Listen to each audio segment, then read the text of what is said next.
আর আজকে চায়নাতে বান কিউমুন সাবেক বাংলাদেশের এই উপদেষ্টাকে জাতিসংঘের সাবেক মহাসচিব বান কিউমুন আজকে চায়নাতে গিয়ে বান কিউমুন দেখা করেছেন ডক্টর মোহাম্মদ ইউনূসের সাথে এবং দেখা করে বাংলাদেশের স্বৈরাচার শেখ হাসিনাকে কিভাবে আন্তর্জাতিক আদালতে নিয়ে বিচার করা যাবে সেই বিষয়ে পরামর্শ দিয়েছেন ডক্টর মোহাম্মদ ইউনূসকে। ফান্দে করিয়া বগা কান্দে। আমি আজকে বলে রাখি, আপনারা নোট করে রাখেন, আগামী এক সপ্তাহের মধ্যে বন্ধুত্বের হাত বাড়ায় দিবে এই মোদিজি। আমাদের ইউনূস স্যারের সাথে বন্ধুত্ব করার জন্য পাগল হয়ে যাবে। কিন্তু শেখ হাসিনা ভারতে এখন পর্যন্ত কি বিষয় থাকে, কেমনে থাকে, কোন আইনে থাকে, সেটা কিন্তু খুদ ভারতের অপোজিশন লিডাররা এই প্রশ্ন কিন্তু করেছে কেমনে কি। বাংলাদেশের মানুষও জানতে চায় নরেন্দ্র মোদীর কাছে যে শেখ হাসিনা যে আছেন সেখানে কি পারপাসে আছেন। সেনাপ্রধান জনাব ওয়াকারুজ্জামান বঙ্গভবনে মাগরিবের নামাজের ইমামতি করে প্রশংসায় ভাসলেও আমি বিষয়টা নেগেটিভলি উত্থাপন করেছি যে না, পজিটিভ দিকের মধ্যেও একটা আশঙ্কা রয়েছে যে সম্ভাব্য মিলিটারি স্বৈরশাসকরা পাওয়ার টেক ওভার করার আগে এরকম একটা ইমেজ বিল্ডিং এর চেষ্টা করেন। এই যে দেখেন আমি কি ভালো মানুষ, ইমামতি করতে পারি, কোরআন হাদিস বলি, অথবা আমার হাতেই তো দেশ নিরাপদ। দেখেন এর ভালো দিকও আছে, কিন্তু এরকম একটা আশঙ্কার দিক কিন্তু আমি বলেছি।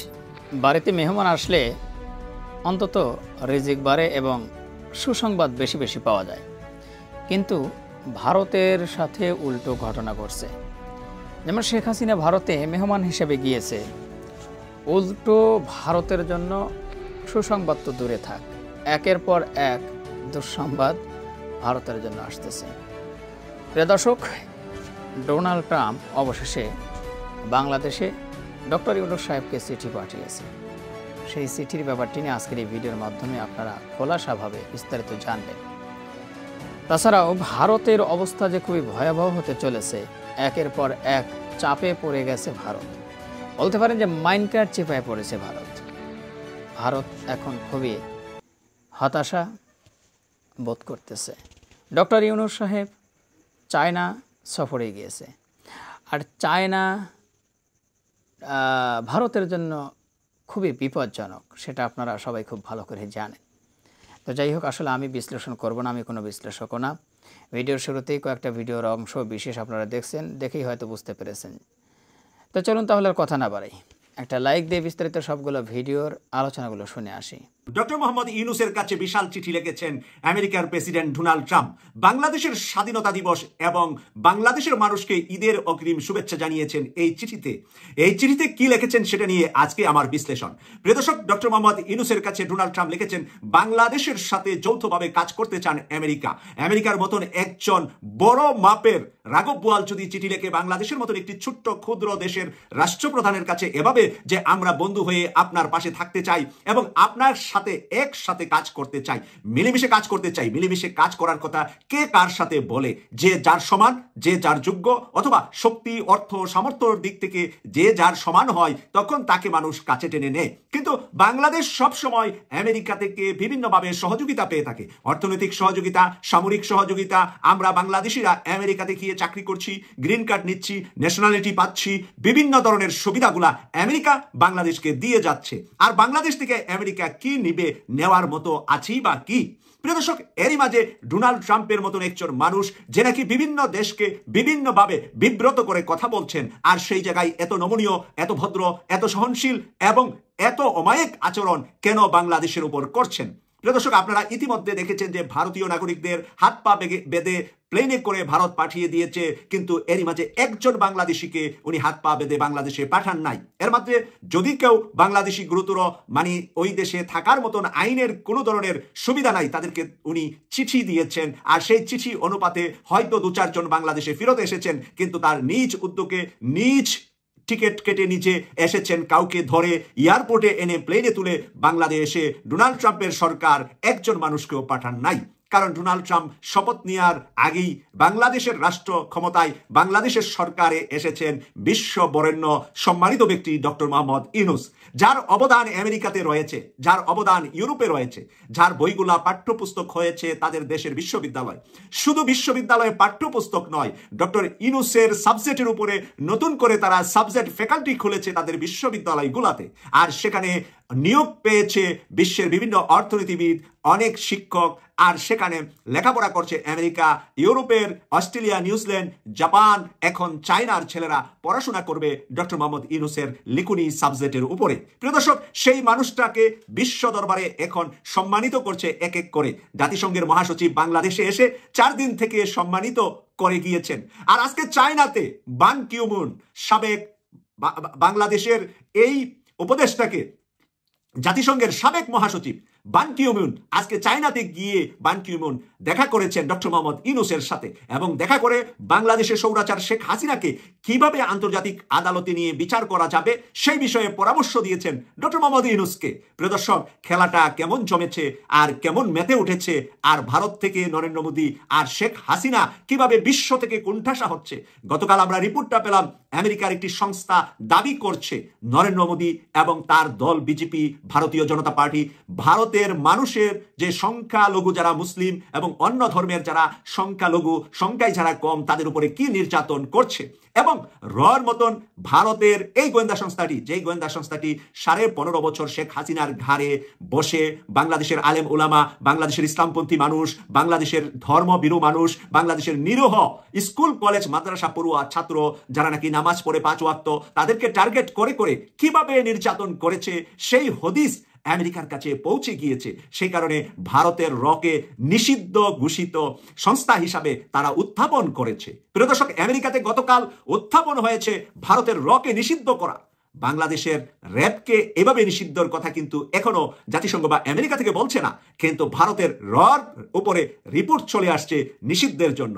প্রিয় দর্শক, এই নিষিদ্ধের বিষয়টা যদি বাস্তবায়ন হয়, ভারতের এই রকে যদি নিষিদ্ধ করে দেয়, তাহলে ভবিষ্যতে এই নিষিদ্ধ রকে নিয়ে ভারত কিভাবে আগাবে, তার গোয়েন্দা সংস্থা ভেঙ্গে চুরমার হয়ে যাবে, তার গোয়েন্দাগিরি পৃথিবীর কোথাও এলাও থাকবে না। এবং নিষিদ্ধ হওয়ার পরে যদি তার সংস্থার লোক কোথাও কোনো কার্যক্রমে পাওয়া যায়, তাহলে সেটা কোন আইনে নিষিদ্ধ সংগঠন, নিষিদ্ধ দল, নিষিদ্ধ গোষ্ঠী, নিষিদ্ধ হলে কি হয়, এটা বিশ্লেষণ আইনের বিষয়টা আপনাদের ভালো করে জানা আছে। প্রিয় দর্শক, সেই বিষয়ে যাচ্ছি হলো আজকে বাংলাদেশের মানুষকে ঈদের শুভেচ্ছা অগ্রিম জানিয়েছে আমেরিকার প্রেসিডেন্ট ডোনাল্ড ট্রাম্প। প্রিয় দর্শক, এর আগে ডোনাল্ড ট্রাম্পের আগে আর কেউ এত তাড়াতাড়ি ঈদের শুভেচ্ছা বাংলাদেশকে আর কোনো রাষ্ট্রপ্রধান জানিয়েছে বলে আমার জানা নাই। তাহলে সবার আগে আমেরিকার প্রেসিডেন্ট ডোনাল্ড ট্রাম্প কেন এত ইন্টারেস্টেড বাংলাদেশের উপরে? কারণ আমি কয়েকদিন আগে আপনাদেরকে বলেছিলাম যে বাংলাদেশের জাতিসংঘের মহাসচিব এসেছেন, বাংলাদেশের 4 দিন ছিলেন, উনি রোহিঙ্গাদের সাথে রোজা রেখে ইফতার করেছেন, বাংলাদেশের মানুষকে ভালোবেসে সাদা পাঞ্জাবি পরে সেখানে উপস্থিত হয়েছেন, মোনাজাতে অংশগ্রহণ করেছেন।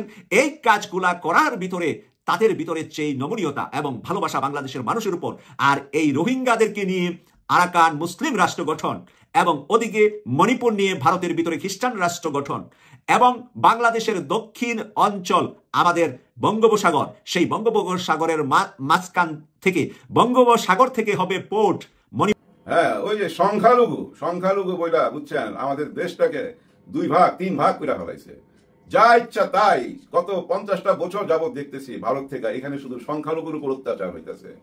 বুঝি না ভাই, আপনারা নিজেরাই আছেন যারা সংখ্যালঘু, আমি বলবো না, আমাদের ধর্মের যা যা ধর্ম তার ভাই। একটা দেশের সৌন্দর্য হলো সব ধর্মের মানুষকে নিয়ে বসবাস করা। এখানে হিন্দু ভাই বোন আছেন, খ্রিস্টান আছেন, বৌদ্ধিস্ট আছেন, আপনারা তো নিজেরাও জানেন আপনারা এই দেশে কিভাবে আছেন। আমাদের সঙ্গে আপনাদের সম্পর্কটা কি? পুরা ভাই বোনের সম্পর্ক, ভাই ভাই সম্পর্ক। আমি সারা জীবনে আজ পর্যন্ত, বুঝছেন, কাউকে হিন্দুকে বা খ্রিস্টানকে এই হিসাবে বিচার করতে পারলাম না। আমার কাছে তো সব মানুষই মনে হয়। কিন্তু ওই যে ভারতের রাজনীতি আমাদের এখানে চাপাইয়া দিছিল, শেখ হাসিনার ঘাড়ের উপরে চাপাইয়া দিছিল যে তুমিও বলো সংখ্যালঘু, ওই কথাগুলা বললেই চেয়ারে বসে থাকতে পারবা। আর একটা কথা বলতে হবে, দাড়ি টুপি দেখলে জঙ্গি এই কথাটা বলতে হবে। মুসলমানদেরকে সহ্য হয় না, যার জন্য ওই যে তুলসী গেবার্ড আসার পর তাকে দিয়া একটা কথা বলাইছিল, কেমনে বলাইছিল জানি না, উনি কেন বলছিলেন জানি না, কিন্তু ওনার শিক্ষা হয়ে গেছে আমার মনে হয়। কারণ উনি যখন বললেন বাংলাদেশে জঙ্গিদের উত্থান হইতেছে, উগ্রবাদীদের উত্থান হইতেছে, আমাদের দেশের ইসলামিক উগ্রবাদীদের উত্থান, ঠিক তার 48 ঘন্টার মধ্যে আমেরিকার প্রেস সচিব বইলা দিল যে না, বাংলাদেশ ঠিকঠাক আছে, বাংলাদেশের সব ধর্মের মানুষ সুখে শান্তিতে আছে, এবং ধন্যবাদ জানাইছে। এই যে এবার স্বাধীনতা দিবসও আমাদেরকে আমেরিকা থেকে শুভেচ্ছা বাণী জানাইছে, পুতিন সাহেবও শুভেচ্ছা বাণী জানাইছে, রাশিয়া থেকে, ভারত থেকেও জানাইছে। আস্তে আস্তে লাইনে আসতেছে, কেন জানেন? এই যে তুলসী গেবার্ড বইলা ভারত থেকে যখনই উড়াল দিয়ে আমেরিকায় পৌঁছলো, তার মধ্যে কি বানিয়ে আসলো আবার? ওই তুলসী গেবার্ডই যা বলতেছে যে ভারত আর চীন এই দুজনে মিলা কেমিক্যাল সাপ্লাই দিতেছে। কাদেরকে? যারা ড্রাগস তৈরি করে, ড্রাগস বানাবার কেমিক্যাল ভারত থেকে সাপ্লাই হচ্ছে। পৃথিবীতে কিছু দেশ আছে ভাই, ড্রাগস ব্যবসার উপরেই তাদের দেশ চলে, ওদের কাছে কেমিক্যাল সাপ্লাই করতেছে ভারত। তুলসী গ্যাবার্ডের অভিযোগ, বুঝা নিয়ে ব্যাপারটা চাপ কই থেকে আসছে। যাক, ওইখানে আমরা ওইটা রাখি। তুলসী গ্যাবার্ডের ব্যাপারটা কোনো বড় ব্যাপার না। সবচেয়ে বড় সাবজেক্ট কি জানেন? রকে নিষিদ্ধ করতে হবে। এটা ভাবা যায়, রকে নিষিদ্ধ করতে হবে, কারণ র টোটাল কার্যকলাপ ভারতের সংখ্যালঘুদের উপর অত্যাচার, জুলুম। আমেরিকা থেকে বলতেছে ভাই, এর আগে কানাডা থেকে বলছে যে কানাডাতে একটা খুন হয়েছিল, সেই খুনের সাথে র জড়িত, কানাডা থেকে বলছে। এবার আমেরিকা থেকে সরাসরি, মানে পুরো যুক্তরাজ্যের অভিযোগ যে ভারতের র সংখ্যালঘুদের উপর জুলুম করে, মুসলমানদের উপর জুলুম করে। আপনারা তো দেখছেন ভাই, এর মধ্যে সম্রাট আওরঙ্গজেবের কবর ভাঙতে গেছে, ওইটা কবর ভেঙে ফেলবে, এই কবর এখানে থাকতে পারবে না। অথচ এই কবর 500 বছর আগের, এতদিন কেউ কোনো কথা বলে নাই। ভারতে কত সরকার আছে, কথা বলে নাই। ওই যে মোদিজির ওই একটাই ব্যবসা, একটাই চিন্তা, কিভাবে মুসলমানকে দমন করা যায়। হ্যাঁ, উনি তো হিন্দুবাদী রাজনীতি করেন, ওই মুসলমানদেরকে দমন করতে গিয়ে এখন ফান্দে পড়ে গেছে। ফান্দে পড়িয়া বগা কান্দে। আমি আজকে বলে রাখি, আপনারা নোট করে রাখেন, আগামী 1 সপ্তাহের মধ্যে বন্ধুত্বের হাত বাড়ায় দিবে এই মোদিজি। আমাদের ইউনূস স্যারের সাথে বন্ধুত্ব করার জন্য পাগল হয়ে যাবে। এই মোদিজি বলতে বাধ্য, অলরেডি বলতে শুরু করছে, কিন্তু বলতে শুরু করছে। চীনে যাওয়ার আগে বুঝছেন, এটা ঠেকাইবার জন্য যেসব কার্যকলাপ করছে ভারত থেকে, হ্যাঁ, এটার মধ্যে ভারতের র জড়িত থাকতে পারে ভাই, কারণ রর প্রতি এখন সারা বিশ্বেরই নজর। কারণ যুক্তরাজ্য বলছে যে এই র সংখ্যালঘুদের উপরে জুলুম করে এবং বিভিন্ন দেশের খুন খারাপির সাথে তারা জড়িত। আমাদের দেশের খুন খারাপির সাথে র জড়িত, এরকম অভিযোগ তো আমরা শুনে আসতেছি ভাই, বছরের পর বছর। কোন প্রতিকার আছে? কোন প্রতিকার নাই। কেন নাই? ওই যে তাদেরই সরকার এখানে ছিল। হ্যাঁ, আপনার মাথায় রেখেন, কিন্তু আগের সরকার তাদের সরকার, হ্যাঁ, তাদের সরকার। আর ওই যে মোদিজি বলতো আগলি বার ট্রাম্প সরকার, ওনার বন্ধু দিছে, তো একেবারে পাই মেরে দিছে। ট্রাম্পকে চিনেন আপনি? ঘোড়ার ডিম চিনেন? মোদিজি আপনার সঙ্গে কেন বন্ধুত্ব করতে যাবে ট্রাম্পজি? বুঝেন না কেন? ট্রাম্পজি চালায় কে? মাথায় রাখেন, এলেন মাস্ককে আমাদের ইউনূস স্যারের ধৈর্য নেন স্টুডেন্ট, বন্ধু না স্টুডেন্ট। হ্যাঁ, বন্ধুও ধরতে পারেন, সব বয়সী বন্ধুত্ব হয়। ট্রাম্পজি আপনার কথায় নাচবে না, ট্রাম্পজি নাচবে এলেন মাস্কের কথায়। নাইলে আপনার বিরুদ্ধে কেন এত অভিযোগ? আপনারা কেন মুসলমানদের উপরে জুলুম করেন? এটা তো আমরা আগে বললে কেউ বিশ্বাস করতো না। এখন কিন্তু যুক্তরাজ্য থেকে অভিযোগ যে আপনারা ভারতের সংখ্যালঘুর উপরে জুলুম করতেছেন। আর সংখ্যালঘু বলতে আপনারা মুসলমানের উপরে জুলুম করতেছেন, বৌদ্ধদের উপরে জুলুম করতেছেন, খ্রিস্টানদের উপরে জুলুম করতেছেন, শিখদের উপরে জুলুম করতেছেন। কানাডাতে একজন শিখকে আপনারা হত্যা করছেন, এই অভিযোগ তো কানাডা থেকে করছে, আমরা করতেছি না। তার মানে কি? কোথায় গিয়ে ঠেকছেন? বুঝতে পারছেন কেন এটা হয়েছে? ভারতবাসী আপনারা একটু মাথায় নিয়েন। এই কুফাটা কবে থেকে লাগছে? 5ই আগস্ট বিকাল থেকে এই কুফাটা লাগছে আপনাদের। কারণ কি জানেন? আমরা যে জিনিসটা আপনাদের কাছে রপ্তানি করছি, ওটা টোটালটাই একটা কুফা, একটা অভিশাপ রপ্তানি করছি তো আপনাদের কাছে। এই অভিশাপে আপনারা অভিশপ্ত হবেন, আপনাদেরকে টাচ করবে তো। কারণ কি? আপনারা গত 7টা মাস আমাদেরকে অস্থির করে মারছেন বিভিন্ন ভাবে, বিভিন্ন অ্যাঙ্গেলে। আপনাদের মিডিয়াগুলো এত নির্লজ্জ, যা ইচ্ছা তাই বইলা বেড়ায়। আমাদের এখানে সেনাপ্রধান কু করতেছে, ক্ষমতা নিয়ে যাইতেছে। এই যে চীন গেল ডক্টর ইউনূস, ওইখান থেকে ইউরোপের কোনো দেশে পালায়া যাবে, আর আসবে না। এগুলা কোনো কথা? একটা দেশের, ভারতের মতো একটা দেশের মিডিয়া এতটা নির্লজ্জ হইতে হয়? আপনার টাকার কাছে তো বিক্রি হয়ে গেছেন, কিন্তু আপনাদের খোলস খুইলা গেছে, মুখোশ খুইলা গেছে। তো এখন আর আপনাদেরকে কেউ বিশ্বাস করে না। টিএপি দেখেন, ওই যে ভিউ দেখেন, কমে গেছে না? কমে গেছে। সত্যের জয় হবেই, হইতেই হবে সত্যের জয়। আপনারা এমন একজনকে আশ্রয় দিচ্ছেন যে জাতিসংঘের খাতার মধ্যে লাল খাতায় দাগি আসামি, ওই যে নিশোর দাগি আসতেছে না, ওরকম দাগি, কালপিট, ক্রিমিনাল, তাকে আশ্রয় দিচ্ছেন। মোদিজি নিশ্চয়ই এখন বুঝতে পারতেছে যে আমি কার সাথে খেলতে নামছিলাম মাঠে। হায়, নাটায় সুতায় রাখতেন দিল্লিতে, আর ঘুড়ি উড়াইতেন বাংলার আকাশে। শেখ হাসিনা নামের ঘুড়ি, এই ঘুড়ি উড়াইয়া খুব মজা লুটছেন। কড়ায় গন্ডায় সুদে হিসাব দিতে হবে। এই যে আপনারা অনেকে বলেন না ইউনূস স্যার সুদখোর, ওই সুদ আদায় করবে এবার আপনাদের কাছ থেকে। সুদে কড়ায় গন্ডায় পই হিসাব নিবে, পই হিসাব ভারত থেকে নিবে। এটা মনে রাখেন, চীন থেকে আসতে দেন। পুরা মুখ শুকায় গেছে তো, কলিজা শুকায় গেছে। ওদিকে দেখেন যুক্তরাজ্য থেকে রর উপরে এত বড় অভিযোগ, এদিকে চীনে গেছে আমাদের স্যার। কি অবস্থা ওদের, ভাইবা নেন। প্রতিদিন বুঝছেন 10 লিটার পানি খাইতে হইতেছে, 10 লিটার পানি ভারতের নেতাদের। কারণ ওনারা বুঝা ফেলাইছে, ভুল জায়গায় হাত দিয়ে দিছে। ডক্টর ইউনূসকে নিয়ে কান চুলকাইছেন না? কান চুলকাইলে কি হয় জানেন না? সাপের কান চুলকাইলে ওইটাই খাইবেন এখন। কোনো উপায় নাই, বাজার কোনো উপায় নাই। কারণ উনি বলছিল কিন্তু আপনাদেরকে 7 মাস আগে আমাদেরকে শান্তিতে থাকতে দেন, আমরা একটা স্বাধীন দেশ। কিন্তু আপনারা গত 7 মাস আমাদেরকে স্বাধীন থাকতে দেন নাই, শান্তিতে থাকতে দেন নাই। এবার অশান্তির পালা শুরু ভারতের দিকে সবাই তাকায় থাকেন। ভারতের মিডিয়া তোমরা মুখ খুলতে থাকো, খেলা কিন্তু মাত্র শুরু। হ্যাঁ, খেলা মাত্র শুরু। সবাই বুকে সাহস রাখবেন ভাই, বুকে সাহস রাখবেন। যতদিন ইউনূস স্যার আছে ততদিন কোনো চিন্তা নাই। ভিডিওটা শেষ করার আগে একটা কথা বলে শেষ করি। এই যে আমাদের জনাব ওয়াকার সাহেব নামাজ পড়াইছেন, ইমামতি করছেন বঙ্গভবনে, ইফতার পার্টির পর নামাজের সময় হয়েছে, মাগরিবের নামাজ, উনি নামাজ পড়াইছেন। এটা নিয়ে ভাই অনেকে অনেক রকম কথা বলতেছে, এটা লোক দেখানো, এতদিন তো দেখি নাই, উনি কেন ইমামতি করলেন। ভাই আপনারা আসলেই ভুয়া, মানুষ সম্বন্ধে কিছু জানেন না। আমি তথ্য নিছি ভাই, ব্যক্তিগতভাবে আমি তথ্য নিছি। ওনার ক্লাসমেট যারা ছিল, উনি যখন মিলিটারির ছাত্র ছিল, ওই টাইমে মাঘ মাসের শীত বুঝছেন, যখন রাইতে 10টা 11টা রুমে ফিরত, গা ভিজা, কাদা মাটি মাখা, কারণ ট্রেনিং অবস্থা, কঠিন ট্রেনিং তো বুঝছেন না। আইসা সবাই গোসল করে যার যার মতো খেয়ে দিয়ে শুয়ে করতো। ওয়াকার সাহেব কিন্তু গা গোসল ধুইয়া ওনার কাজাই নামাজ গুলা সহকারে রাত্রে এশার নামাজ পড়া খাওয়া দাওয়া করে ঘুমাইতেন। ওনার রুমমেটরা বলছে, ওনাদের স্ট্যাটাস আমি নিজের চোখে দেখছি ভাই, আপনি নিজের চোখে দেখছি। কাউকে বুঝছেন এভাবে সন্দেহ করা উচিত না, এভাবে খারাপ ভাবা উচিত না। উনি আল্লাহর পথে অনেক আগে থেকেই আছে, আর আল্লাহর পথে আসে বলেই তো আল্লাহ ওনার মধ্যে রহম দিছে। উনি শেখ হাসিনার আত্মীয় হয়েও তো এই যে ছাত্র জনতার সাথে মিশা গেছিল। উনি যদি ওদিন আমাদেরকে সহযোগিতা না করতো কি হইতে পারতো আপনারা বুঝা নেন। এখনো উনি আমাদের সঙ্গেই আছে। ভারতের গুজব মিডিয়া আমাদের কান ভারী করছে, যার জন্য আমরা ওনাকে সন্দেহের চোখে দেখছি। সন্দেহ বড় খারাপ জিনিস ভাই, এটা ভারতবাসী করছে। তোরা এবার বুঝবি, এই যে ইউনূস স্যার 4 দিনের মধ্যে ফেরত আসবেন, আশা করি দেখবেন ভারত বন্ধুত্বের হাত বাড়ায় দিতেছে। এখন কি হাতটা ধরবে ইউনূস স্যার? অবশ্যই ধরবে, ওনার নীতিতে উনি ধরবে। উনি কিন্তু ভারতের সঙ্গে চীনে যাওয়ার আগেই কথা বলতে চাইছিল, উনি প্রস্তাব পাঠাইছিল যে আমি বসতে চাই মোদিজির সঙ্গে, ওইখান থেকে না করা হয়েছে। কারণ কি জানেন, মোদিজির সঙ্গে যদি ইউনূস স্যার বসে, গাল ফুলা টমাটো হয়ে যাবে তো শেখ হাসিনা। রাগ করতো না মোদির উপরে, ভীষণ রাগ করতো। ওই জন্য মোদিজি বসে নাই, দেশের স্বার্থ দেখে নাই, দেখতে গেছিল আওয়ামী লীগের এবং শেখ হাসিনার স্বার্থ। কিন্তু মোদিজি কিন্তু এখন বসবে। শেখ হাসিনা আপনি দেখেন, মোদিজি কিন্তু আমাদের ইউনূস স্যারের সাথে বসবে। ওই ইউনূস স্যার যাকে আপনি পদ্মা সেতু থেকে টুস করে ফালাই দিবেন, আবার উঠাইবেন, আবার ফালাইবেন, আবার উঠাইবেন। আপনারা কিন্তু ফালাইবো না, উঠাইবো না, কিচ্ছু করবে না। আপনার নামে একটা ওয়ারেন্ট বাইর হবে এবং আন্তর্জাতিক আদালতে আপনার বিচার হবে। সেদিন বেশি দূরে না, কোরবানি ঈদের আগেই আমরা এটা দেখতে পাবো। কোরবানি ঈদের আগে আপনি একজন আসামি কোথায় পালায় বেড়াবেন? ইউনূস স্যার যাওয়ার আগে বইলা গেছে, বাংলার মাটিতেই বিচার হবে শেখ হাসিনার। আমরা বিশ্বাস করি স্যার, আপনাকে তো আমরা যাইতে দিব না বিচার না কইরা। বিচার করেন, আর কোনো সংস্কারের দরকার নাই, শুধু বিচার কইরা নির্বাচন দিয়া দেন।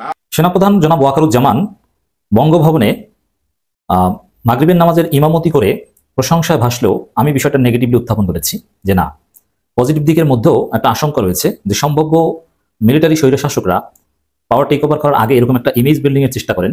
এই যে দেখেন আমি কি ভালো মানুষ, ইমামতি করতে পারি, কোরআন হাদিস বলি, অথবা আমার হাতেই তো দেশ নিরাপদ। দেখেন এর ভালো দিকও আছে, কিন্তু এরকম একটা আশঙ্কার দিক কিন্তু আমি বলেছি।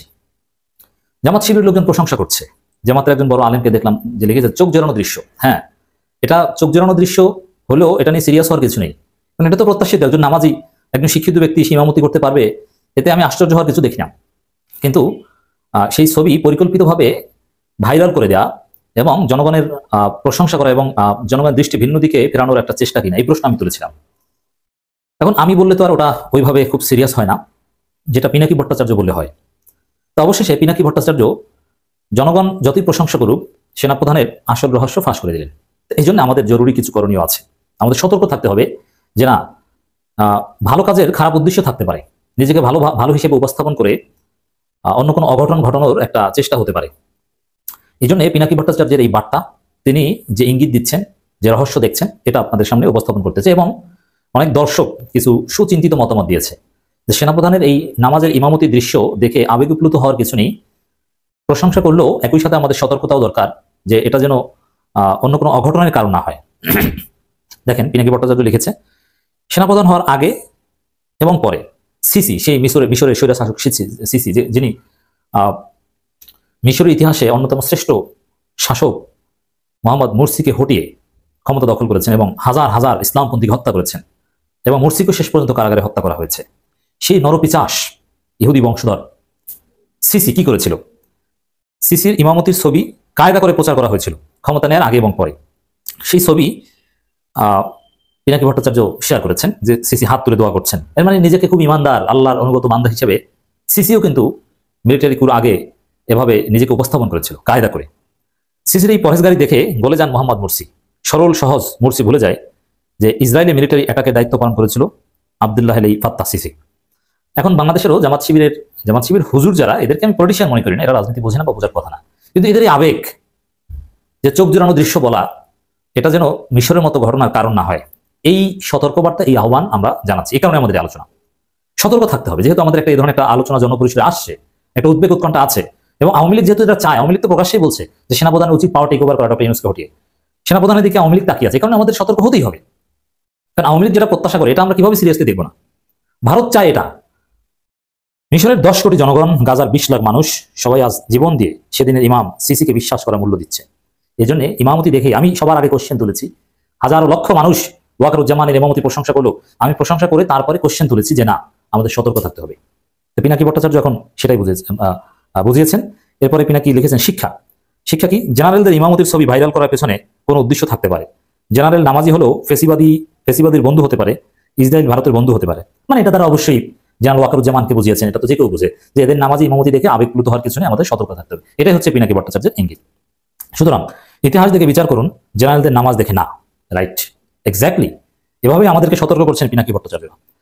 দর্শক, জনগণের কিছু মন্তব্য আপনাদের শোনাতে চাই, যার মাধ্যমে জনসচেতনতা এই ইমামতি দেখে বা আমরা সেই মিশরের মতো ভুল না করি, এই জন্যই আমাদের আলোচনা। এগুলো আলোচনা শুনবেন, পৌঁছে দেবেন।